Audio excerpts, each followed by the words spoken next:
News 4 at 6, working for you.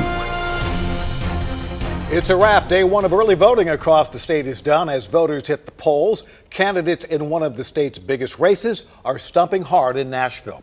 We are less than a month away from Election Day. Are voters getting burned out, or are they fired up and ready to go? Well, let's find out. News 4's Edward Birch is live at Bellmead City Hall right now. Edward, what are you seeing and hearing there today? You know, we've seen a steady stream of folks coming in here all day long. The polls closed about an hour and a half ago, but the numbers already are staggering. 1,100 people that came here to Bellmead City Hall to early vote, more than 10,000 across Davidson County. Now, a lot of people say that early voting is really the way to go. News 4 political analyst Kent Seiler weighed in on the idea of voter fatigue. You're going to hear from him in just a moment, but first, Marsha Blackburn and Phil Bredesen weighed in on early voting and the fight for Bob Corker's seat in Washington.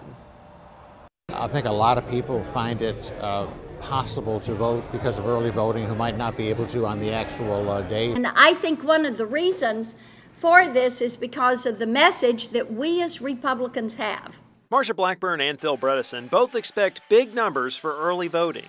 They know their parties have their base fired up. The Democrats keep saying they've got a blue wave. We've probably put more effort into turnout specifically in this election than I ever have in the past. Only those already registered to vote can participate in early voting, now that Tennessee's registration deadline has passed.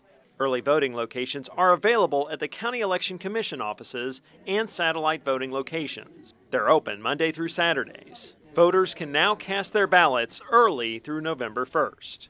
For Blackburn and Bredesen, the issues will be the determining factor. I really do think that campaigns, ought to be mainly about issues. They've moved away a long way away from that.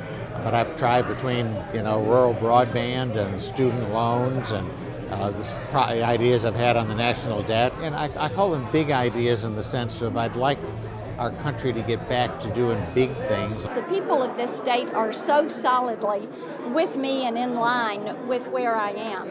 They want more constitutional judges. They want to make certain they keep their tax cuts.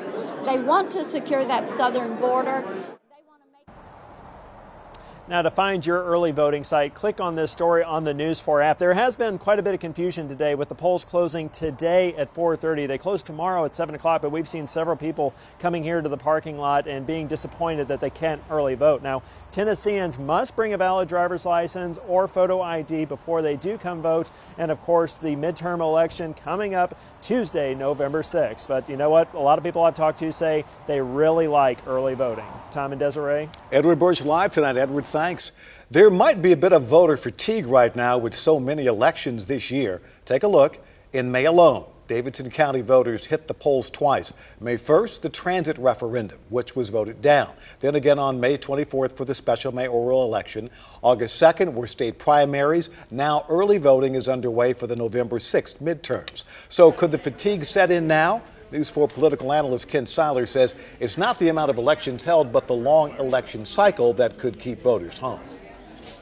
People in Middle Tennessee especially have been exposed to lots and lots of ads this time. And, for the next 20 days, they're going to be getting a very, very large dose. These ads are designed to get an emotional response.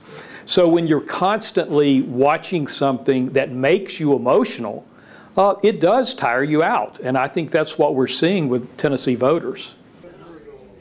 Again, as Edward mentioned in his report, there's been some confusion today over what time the polls actually close. Some days they close at 4:30, other days they stay open until 7.